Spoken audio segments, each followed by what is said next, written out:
seat. Good afternoon. I was just saying to your most glorious president, Stacey N.C. Grant, she and I talked about this visit months ago, sitting together having a meeting in the Oval Office. And she invited me then to attend today. And I just want to, if I can, I just want to thank you in front of all of the sisters who are here.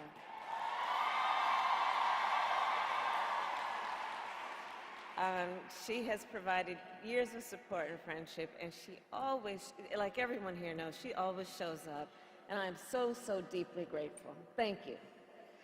And to everyone here, it is so good to be with you. To the former presidents who are in attendance, to the International Board of Directors, and to all of the fine members of Zeta Phi Beta Sorority Incorporated.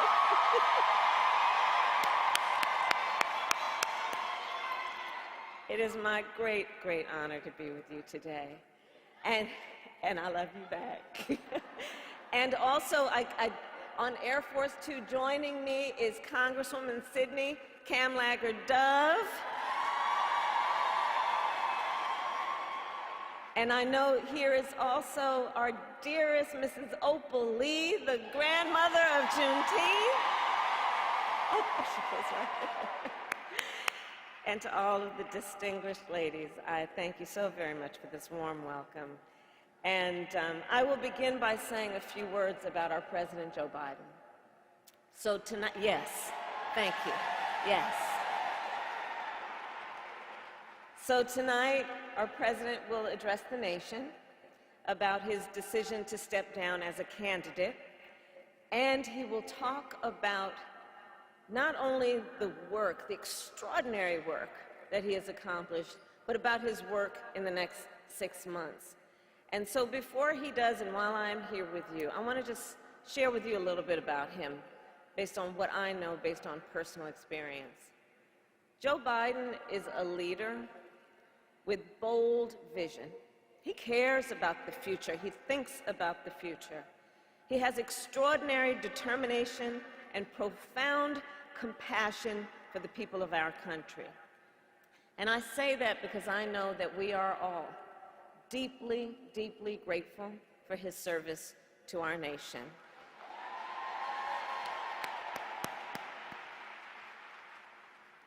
And to the sisters of Zeta Phi Beta Sorority Incorporated, I thank you for your incredible service to our nation as well. You know, I know who we all are. I know who is here. And I know, therefore, that we share a vision for the future of our nation. A future where every person has the opportunity not just to get by, but to get ahead. A future of social justice, health justice, economic justice, just as you have laid out in this year's theme. Ours is a vision of a future in which we realize the promise of America. And I deeply believe in the promise of America. A promise of freedom, opportunity, and justice. Not for some, but for all. And for generations, the finer women of Zeta Phi Beta Sorority Incorporated have fought to build that brighter future. During the Civil Rights Movement, you marched for voting rights, economic justice, and an end to segregation. For more than 50 years, you have worked with the March of Dimes to lift up the urgent issue of maternal health. And from the 1980s, you inaugurated Zeta Days. And I will tell you, when I was a United States Senator, I would see this group of powerful leaders walking through the halls of Congress in white and blue. And I always knew I was looking at some of the most powerful advocates for justice in America. Truly. And of course, your leadership continued in 2020, when during the height of a pandemic, you helped elect Joe Biden, President of the United States, and me as the first woman Vice President of the United States. And I thank you. And now, in this moment, our nation needs your leadership once again. In this moment, I believe we face a choice between two different visions for our nation. One focused on the future, the other focused on the past. And with your support, I am fighting for our nation's future. And let us be clear about what that future looks like. I know the leaders in this room, and I know the future we believe in and we fight for.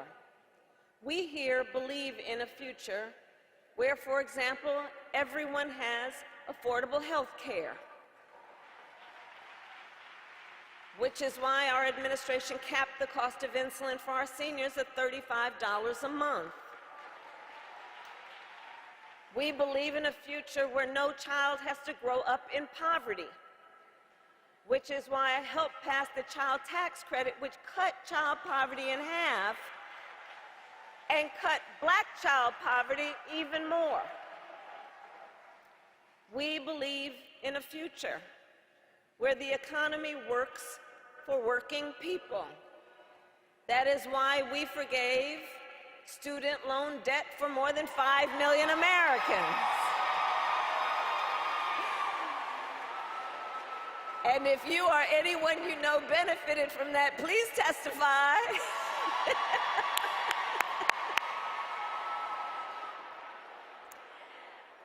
And we are finally making it so that medical debt can no longer be used against your credit score.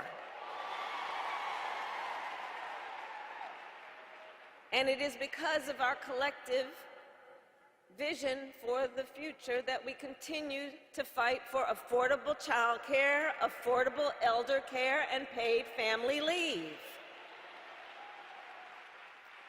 We here believe in a future where all women and all mothers are safe.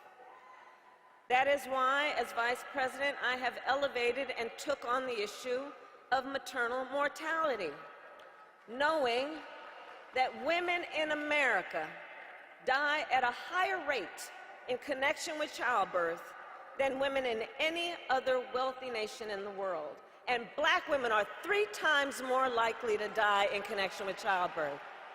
And for too long, this has been a crisis in our country, and it is time that we recognize the crisis it is.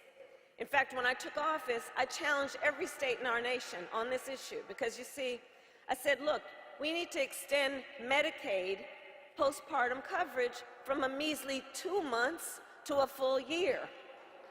And I'm proud to report, whereas when I issued the challenge, only 3 states offered a full year of coverage, now 46 states do.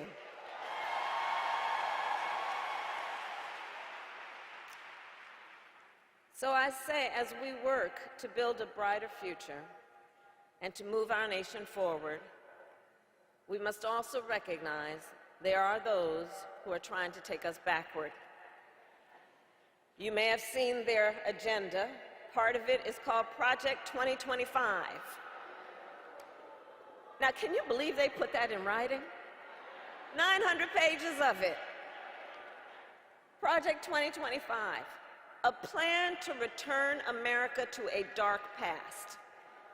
They intend to cut Medicare, to repeal our $35 cap on insulin, to eliminate the Department of Education, to end programs like Head Start, which would take away preschool for hundreds of thousands of children in our communities.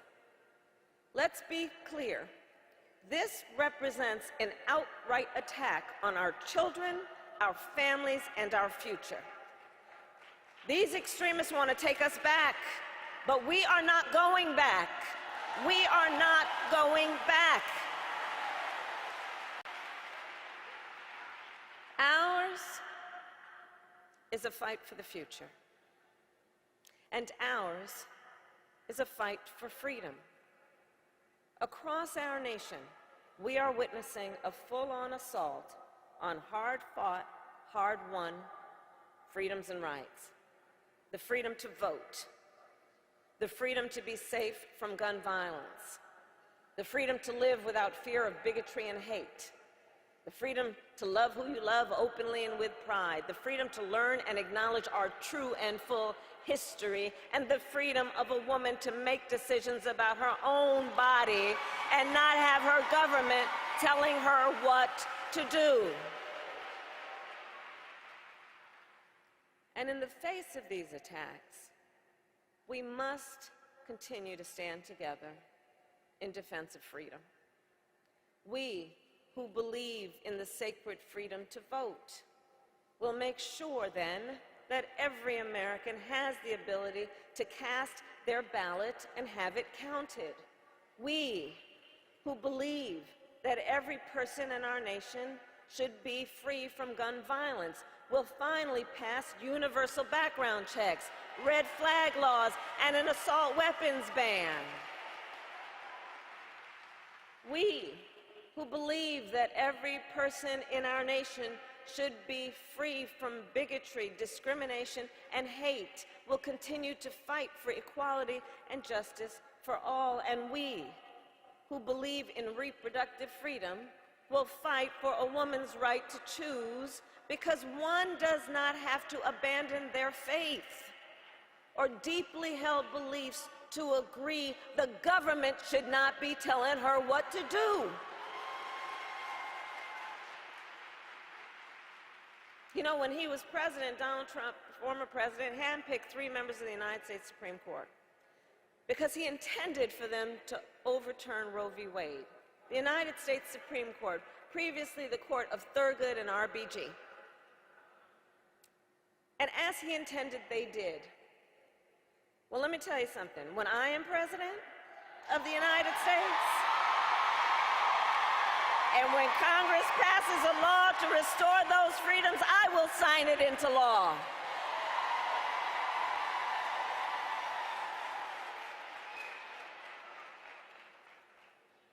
We are not playing around. So in conclusion, to the incredible members of Zeta Phi Beta Sorority Incorporated, I say, there is so much at stake in this moment. There's so much at stake. And again, then, in this moment, our nation, as it always has, is counting on you to energize, to organize, and to mobilize, to register folks to vote, to get them to the polls, and to continue to fight for the future our nation and her people deserve. And we know when we organize, mountains move. When we mobilize, nations change. And when we vote, we make history. So let us continue to fight with optimism, with faith, and with hope, because when we fight, we win. God bless you, and God bless the United States of America. God bless